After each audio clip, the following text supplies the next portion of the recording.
This is Florida Bar versus Klayman number 2023-1219. In today's case, the court isn't reviewing new misconduct.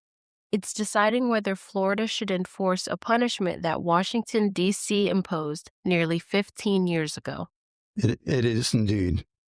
And if I may quote Justice Curiel to start out from something he said earlier today, due process requires process. Klayman's lawyer opens with a constitutional argument, claiming the original D.C. hearing was unfair. He says Klayman wasn't allowed to gather evidence, question witnesses ahead of time, or even see what the other side planned to use against him. And that's the vast majority of what I'm here to argue, is that the manner in which this case has proceeded has denied due process at every turn, starting principally with the District of Columbia, and that this matter should never have been brought. We've also argued that it's time barred. The argument is that too much time has passed for a fair prosecution. In disciplinary law, this idea is called laches. Delay can make it unjust to continue pursuing punishment because evidence fades and memories can blur. And without getting into the chronology in great detail, which we've set forth in the brief, there is no question about the fact that the actions that are the subject for these complaints that were brought by the District of Columbia involve matters that ranged in time from 2006 to 2010, some 15 years ago. There is also no question about the fact that the 2010 complaint, the Satake complaint, was served in 3 different jurisdictions, including Florida, Pennsylvania, and the District of Columbia. The bar goes into great detail trying to argue that, as the referee noted in his early in the hearing transcript, that we have no conclusive proof that Florida actually received the complaint, but we have in the record a certified Florida bar complaint form that flat out says, in addition to making the complaints for Ms. Satake, I have also filed complaints in Pennsylvania and in the District of Columbia. As an aside, Counselor, can you address the statement on page 72 of your amended initial brief that there is an absence of prior discipline when, in fact, the referee's report acknowledges that there was, in fact, a prior public reprimand? Is that an oversight? Yes, it was. Okay. I learned about the earlier. It was quite a long time ago, quite frankly, and that should have been corrected. Okay, and we would have filed an amendment because there was, in fact, a very minor prior disciplinary matter involving a very limited sum of money, and the court basically accepted that there was nothing significant about it, and there was, I want to say, a public reprimand at that point in time. But yes, there was. So on the issue of the complaint being sent to Florida, though, if we think that the statute of limitations trigger for Florida purposes here, that the relevant date would be when the discipline happened, then this proceeding would have been within that. What's the relevant? So, and I know that you contest whether that's the relevant target, but if we think that that's the relevant target, then what other relevance would whether there was a complaint sent to Florida or not, what relevance would that have? Laches. When you have somebody who's been subject to years of discipline in another jurisdiction, and then Florida's advised about that, the orders that were entered in District of Columbia, and does nothing for 3 years. To me, the idea that you're going to allow time is passing, memories are fading, documents are disappearing. The idea that you can come in and then say, hey, we're going to start investigating, we're going to start prosecuting at this point in time, when you've got a full-blown record laid out for you, suggests to me that laches has got to mean something. So you would say laches starting from I'm sorry? You're saying laches as to the 3-year gap? Yes. Yeah. Okay. because of the time that was involved. Obviously, we've got a 6-year problem if you go back to 2010, and there's no question about a limitations issue. But the idea of laches is that you've got to move expeditiously, and you can't just sit on your rights. And when the clock is ticking, and Florida knows without question that there has been an extraordinary period of time from 2010, when the first Sataki complaint was filed, and the other 3 transgressions that were involved in Mr. Klayman's representation adverse to his former employer. One would think that you would want to jump on those actions, because if you look at, as a matter of fact, there was some really interesting language I'd like to quote to the court. I think it was in Randolph, where the court's talking about aspirational goals and how the bar has amended the rules. And what the bar is talking about is prompt prosecution of these bar complaints, because obviously, if a lawyer is doing something that is detrimental to the public at large, it needs to be disciplined. But the flip side of that, as the court notes in Randolph, is that the lawyer is entitled not to have to sit and wait to hear what it is that they're going to do. And what he says was, quoting Burton Young, who was working on the amendments to the bar, accordingly, with the powers of the new disciplinary rule, those who would trespass upon our ethics can expect to be called onto account immediately. There will be no more 2.5-year delays. Final disciplinary action will be complete within approximately 6 months. Is there a case where we've applied laches as a defense in a disciplinary case? Is there a case where we've applied the doctrine of laches in a disciplinary case? Not to my knowledge. The justices remind him Florida has never recognized laches as a defense for attorney discipline. His argument lacks legal basis. This signals early on that the court sees delay as unfortunate but not harmful. So why would we divert from precedent that takes into account the passage of time and mitigation, or in the weight the evidence is assigned, when we have, positive law, essentially a rule establishing a statute of limitations? What would be the justification for this court to set a new course and apply laches? Because I think the idea of laches is that you can't always pigeonhole something directly into a statute. It's more of an equitable doctrine. It's the idea that something is just, if you look at the entirety of the situation, it's just simply not fair or reasonable. And that's the large part of what's going on here.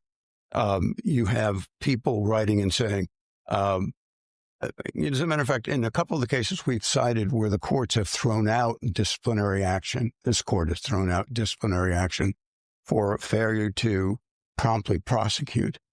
In those cases, usually you're talking about matters that are really principally equitable. Was this fair? Was this process fair? In this case, Mr. Klayman was allowed no discovery in the D.C. action. He was not allowed to take any depositions.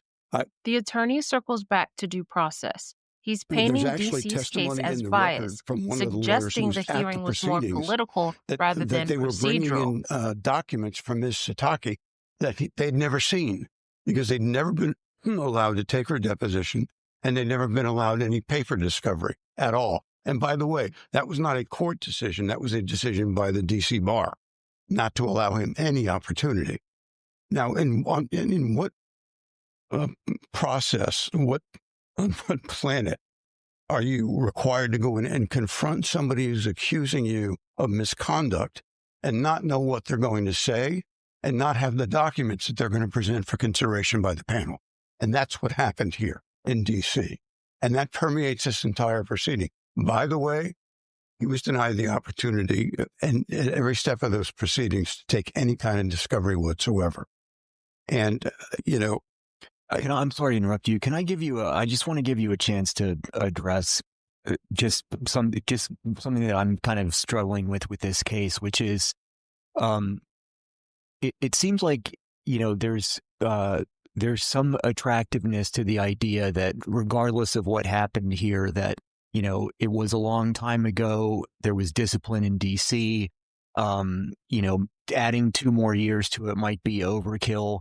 On the other hand, seems like there's no acceptance of responsibility, even as to the things that really aren't contested with the conflict of interest stuff. A lot of your arguments here are just trying to relitigate what happened in DC, which, kind of goes against the idea of just saying, hey, look, be reasonable here. And so it seems like if we were inclined to essentially just, treat this more as a matter of quote unquote what's fair, it seems like your arguments are kind of cross-cutting, and there's nothing.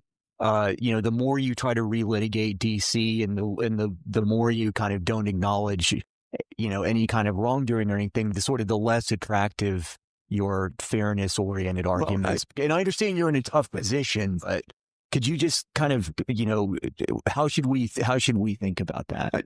A justice steps in with a pointed question. If Klayman's lawyer says this case is too old to matter, why keep revisiting every detail of the DC trial? It's a fair challenge because the more time he spends defending the past, the less it sounds like he's truly moved on or accepted responsibility. I think that, the quote from this court many years ago, that the process itself can essentially supplant formal discipline. If it takes too long, if too much time is spent on the process itself, and that's part of what we are arguing here. But I think when you don't have a proper record developed, and I think that question really goes to some of the separate claims that Mr. Klayman brought against his former employer.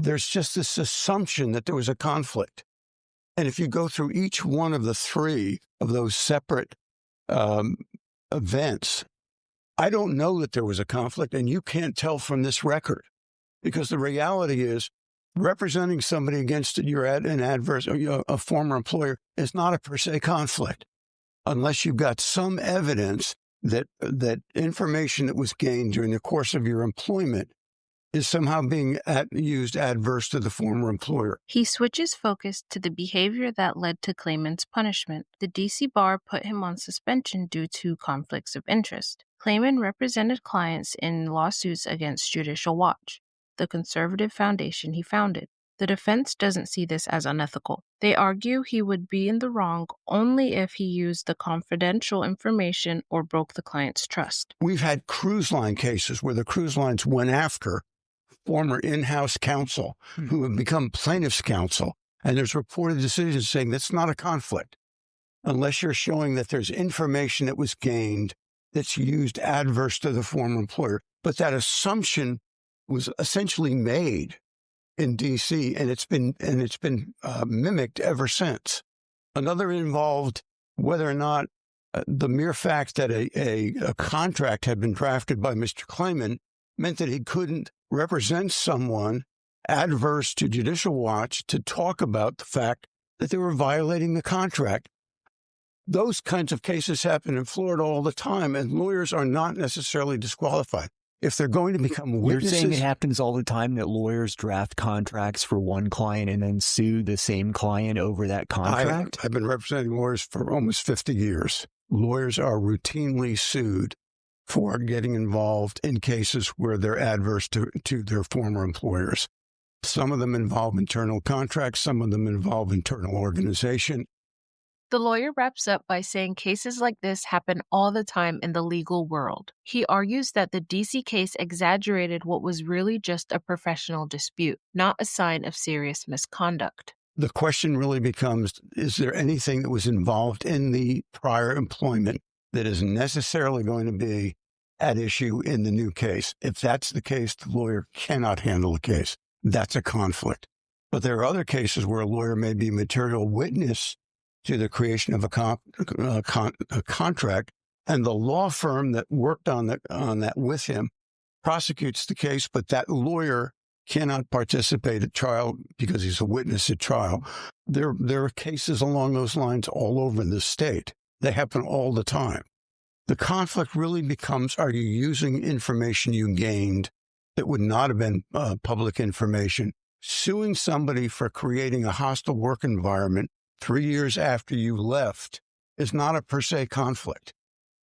And there's not a hint in this record of what information would have been used that would have been adverse to Judicial Watch's interests. Nothing.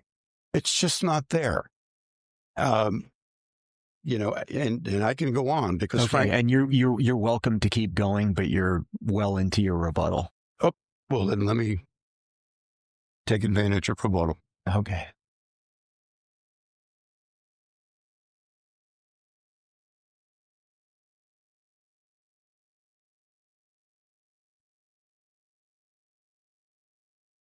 May it please the court, Mark Mason and Shanae Hinson on behalf of the Florida Bar. The argument gets more serious here. The Florida Bar maintains that it is not a matter of politics or lingering animosities, but rather of ethical considerations. They accuse Klayman of constantly acting unethical and not owning up to it. According to them, that non-acceptance of responsibility renders him unqualified to be a lawyer, even at this time. Can I ask you a question? Absolutely. So is a 2-year suspension here necessary to protect the public, or is this more essentially just a punishment? The 2-year suspension, as opposed to the 18-month, which was the recommendation, was the final finding. 18 months, Yeah. 2 years, anything. I mean, given the time that's passed, et cetera, you know, that there's already been the discipline in D.C., what's the point of adding on to that? The referee's holding was that there were substantial aggravating circumstances that led to his decision to increase it to a 2-year suspension. It was already mentioned earlier, the refusal to acknowledge wrongdoing. That was a big one. The pattern of misconduct, we're talking about conflicts of interest that spread over the 3 Judicial Watch cases. And then it also included the the Satake suspension order. Yeah, but the case for protecting the public from harm seems to me to be substantially weakened by the delay that the bar seems to have taken in this matter. If Mr. Klayman, because of this conduct, was a substantial risk to the public, why did you wait so long to act? The justices keep asking the bar the same question. Why now? If Klayman was a threat to the clients, what was the reason for waiting 15 years to protect the public? The bar said to the court that the delay was not deliberate. Florida waited until the D.C. case was over and done with before taking actions, since this was a case of reciprocal processing.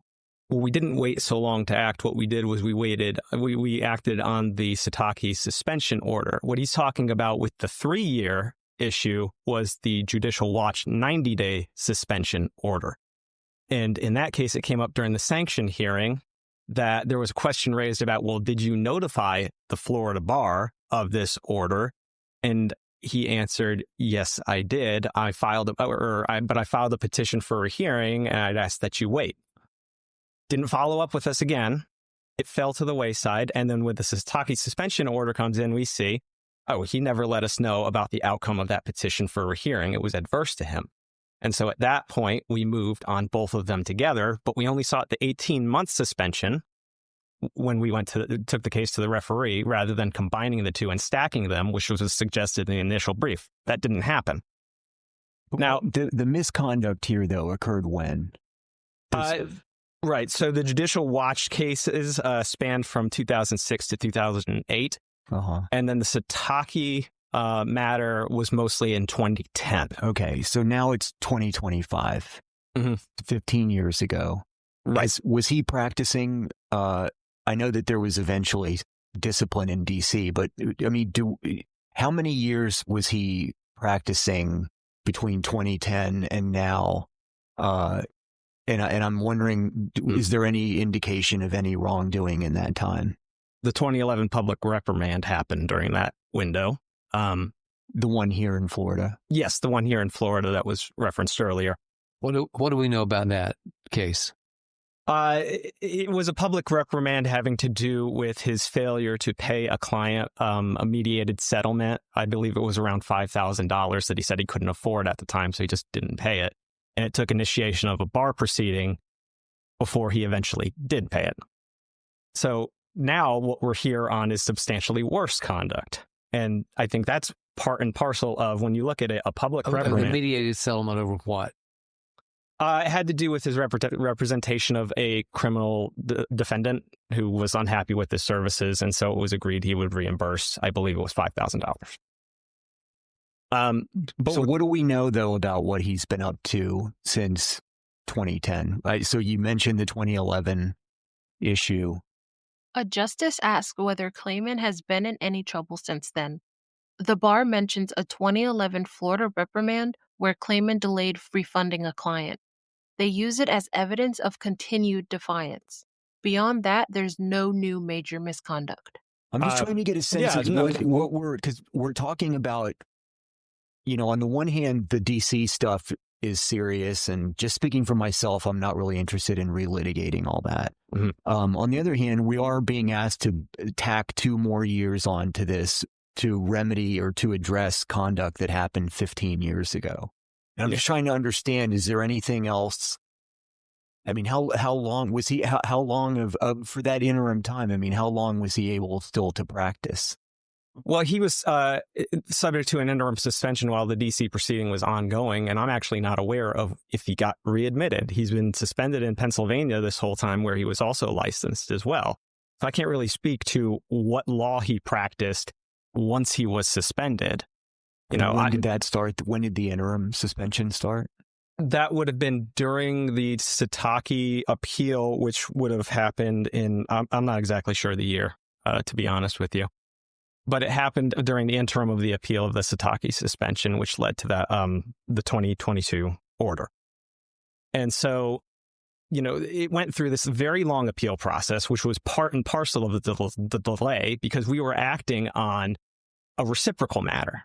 It's not about whether we received something in 2011, which is still just conjecture on his part. It was an unsworn document. It was referenced that, no, it was on a Florida bar complaint form. It wasn't. It was on a Washington, D.C. bar complaint form, right. unsworn. So let's assume that the bar acted within a reasonable amount of time when they brought this. Mm-hmm. What is the point of 2 more years of suspension? Yeah, the point of 2 more years has to do with the aggravating circumstances that was shown to the referee. The bar places heavy emphasis on Klayman's demeanor. They say he's still blaming everyone but himself, describing the proceedings as a witch hunt, criticizing bar counsel, and rejecting every charge. According to them, that demeanor shows a lack of remorse and absence of rehabilitation, 2 essential qualities needed for reinstatement.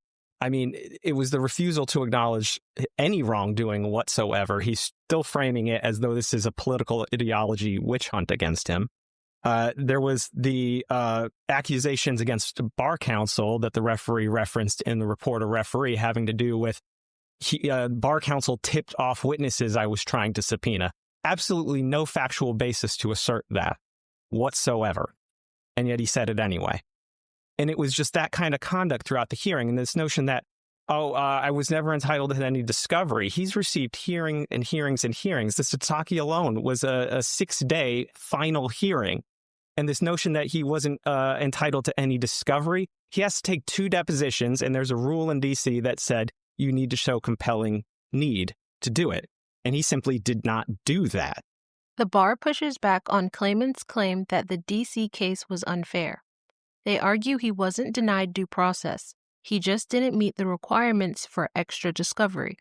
Under D.C. rules, depositions are only allowed when absolutely necessary, and the court decided his case didn't qualify. They also note that Klayman had several hearings and plenty of time to question witnesses. In their view, it's not that he was silenced, he just didn't like the outcome.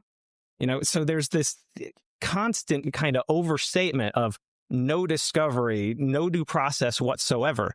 But it went through a 3-tier review process in Washington, D.C. When it comes to us, we're not looking to relitigate the case, and I'm not going to, bandy about on that point too much longer.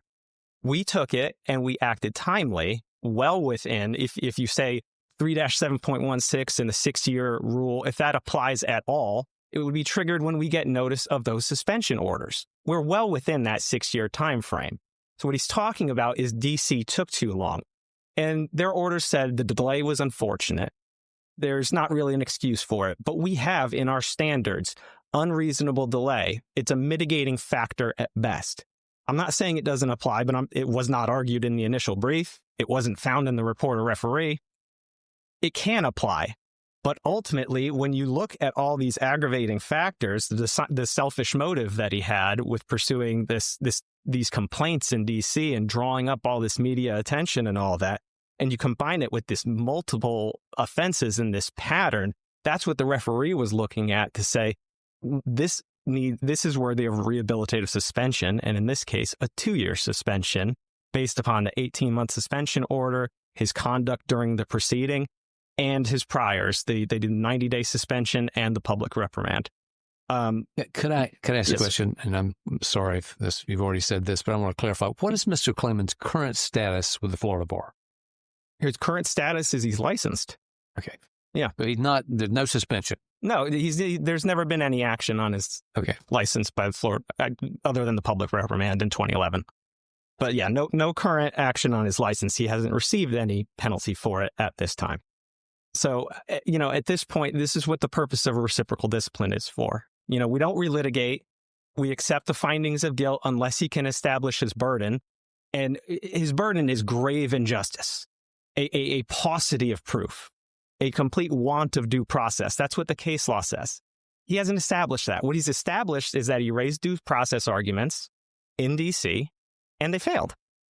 It went through a 183-page order in first review, and then another order saying that order went recommending a 33-month suspension was too much. We're going to drop it to 18. I'm sorry to interrupt you, Yeah. but the logic, it seems like sort of the logic of the reciprocal discipline and the reason why we don't relitigate and all that is just the idea that, you have a problem in another state, you go through the process, it results in some kind of discipline. The justices questioned why Florida added another 2-year suspension when D.C. had already barred Klayman for 18 months. They suggest that if 2 states are disciplining a lawyer for the same conduct, those penalties should overlap, not be served back to back. They also point out that delays in the appeal process doesn't necessarily mean misconduct. Sometimes the legal system just moves slowly, even if it gives the impression that someone made a mistake. In a perfect world, if someone else with due process has already decided this person shouldn't be practicing and offering their services to the public for 2 years, you'd want to protect people in Florida for the same 2 years. I think the problem here is the stacking of the time, especially in a context where the wrongdoing is from 15 years ago, basically. So can you address that? Yeah, I think a lot of that has to do with the way these cases get litigated and dragged out for so long, very frankly. A reciprocal discipline should have been a very quick matter in which there would have been overlap. Do you agree that in theory that if you're just looking at it from a common sense perspective, that if DC thought that, the public needed to be protected from this person for a couple of years, that you would give Floridians the same protection and then everybody moves on and hopefully the person acts the way they should going forward? Isn't that the way ideally it should work? Correct. In D.C., what they said in the suspension order, the Satake suspension order, was that he needed to demonstrate his fitness before being reinstated to the practice of law. I think that's very fair to ask for in this case. The referee thought it warranted a 2-year. The bar requested 18 months, same as the suspension order. And I think that was fair based upon the pattern of misconduct that he's done here.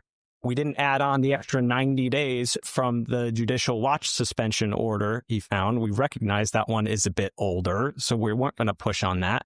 But when he acted as he did in the proceeding, and it resulted in a very delayed proceeding, it resulted in a lot of accusations thrown out about what bar counsel did with tipping off witnesses. The case is going to take longer. And so to complain that, well, now it's 2025. Well, it's 2025 because he took 7 years to appeal just that Judicial Watch suspension order. There's specification to charges in 2013 on that one. And that's how long it took before a 2020 suspension order came out. He did a 3-tier review process every single time where it got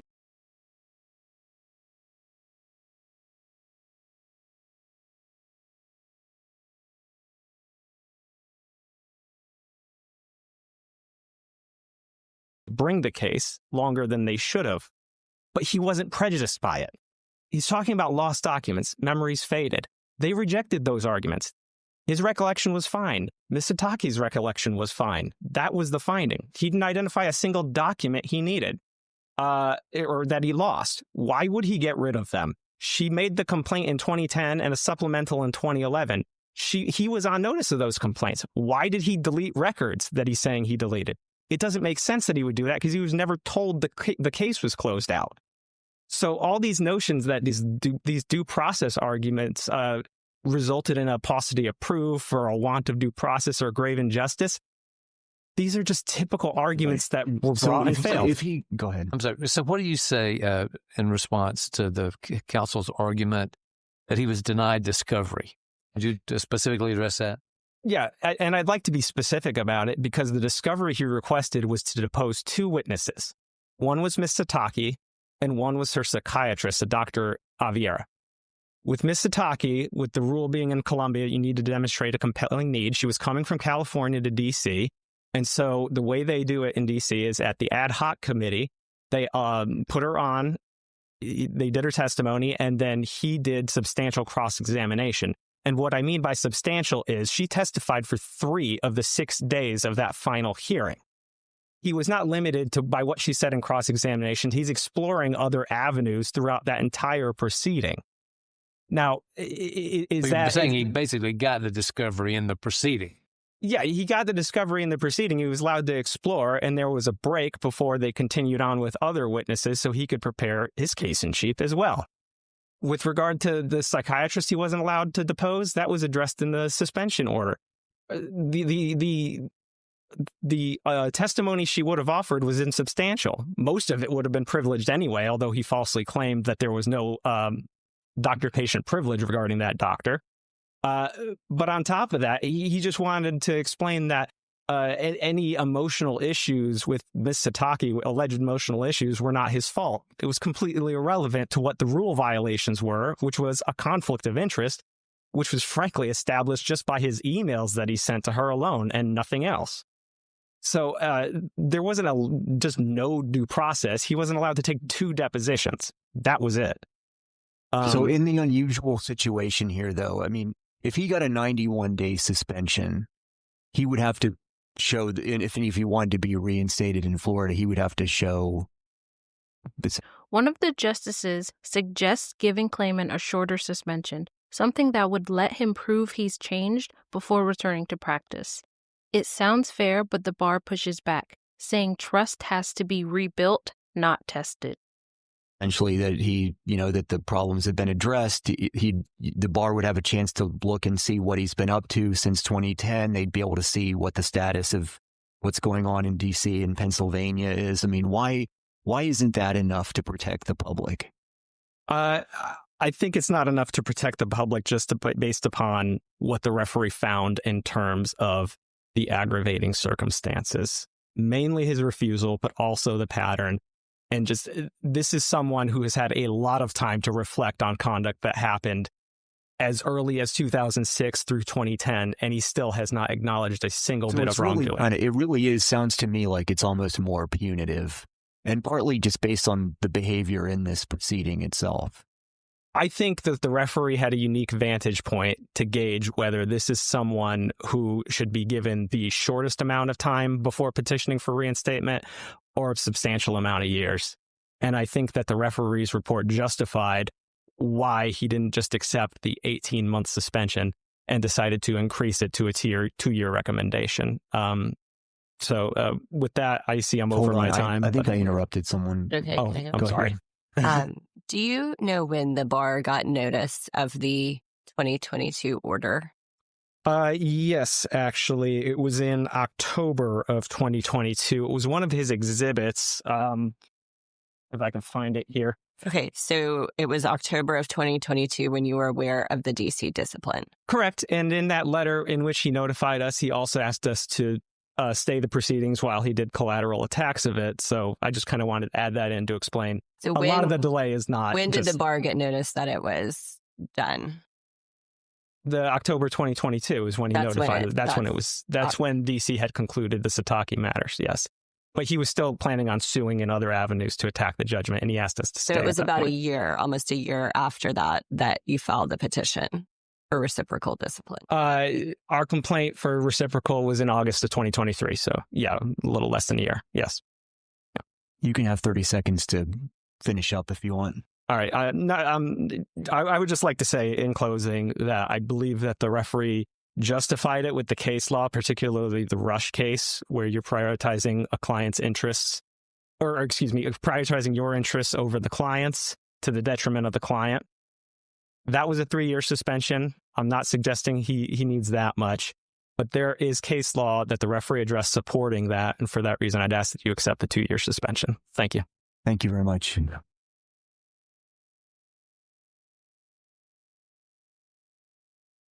Has your client been reinstated anywhere?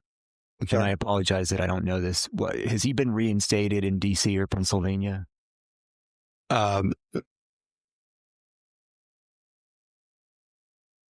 Yeah, Pennsylvania had a CLE requirement. That was all. There was no, I don't believe there was any suspension of it. I'm sorry? During the pendency of the appeal. What about D.C.? As far as I know, D.C. itself actually gave notice to both Florida and to Pennsylvania about the results. So it's not just a matter of... No, but is he still suspended in D.C.? Has he been readmitted in D.C.? As far as I know, he's not applied for reinstatement. And he hasn't applied? I did. You did reapply? Yeah. Okay. A justice asked whether Klayman has even tried to be reinstated, shifting the focus from old discipline to whether he's made any effort to rebuild trust. The problem I'm hearing with this is that if you don't get discovery in the first place and you're not allowed to take depositions, the idea that he may have been able to cross-examine this witness cold, Ms. Sataki in particular, really does very little in terms of due process. Because the reality is you don't have an opportunity to look at the documents. You don't have an opportunity to find out if she's got other documents. Even from the documents that are submitted by Ms. Sataki in this case, they are back and forth for a better part of 8 months throughout 2010 as to what's going to happen, whether or not it's going to happen, how it's going to happen. No lawyer in Florida is obligated to get a client's authority to do anything other than the ultimate goal that is the client's aspiration. You don't talk to the client about how you're going to prosecute every case that you're going to take on. But at the same time, you can't cross-examine anyone about what they believe their opinions were or what they were telling you to do when you don't have access to communications that were being had. For example, with her union rep, who testified under oath in this case, along with the young lawyer who went to the hearing about the hostility that was directed toward her and to him at one point or another by Judicial Watch. In fact, the lawyer who testified in this case testified under oath about the manner in which Mr. Klayman was treated by the D.C. bar during those hearings. And I would ask the court take a close look at that testimony because it's very clear that things were in this day and age when everybody talks about weaponization, it's the first time I've ever used that word in my life. If you look at the way this prosecution went down by the D.C. bar, there was nothing about it that was really afforded any manner of due process. And that resonates throughout this entire case. He doubles down, saying the D.C. bar's prosecution was weaponized. According to the defense, this wasn't just a procedural issue. It was a biased campaign that undermined fairness from day one. They argue Florida shouldn't rely on a ruling born from a broken process. The concept of conflicts morphed and has morphed in this case. First, it was he was doing this for his own personal good or to advance his own reputation. Then it was because he had a romantic interest in Ms. Sataki. The Judge Lamberth himself, who denied the motion on the conflict issues, and deny the opportunity to take depositions, said that it was a close call. He has referred lawyers on multiple occasions to the bar. Sir, I'm sorry to interrupt you. You can have 1 minute to finish up.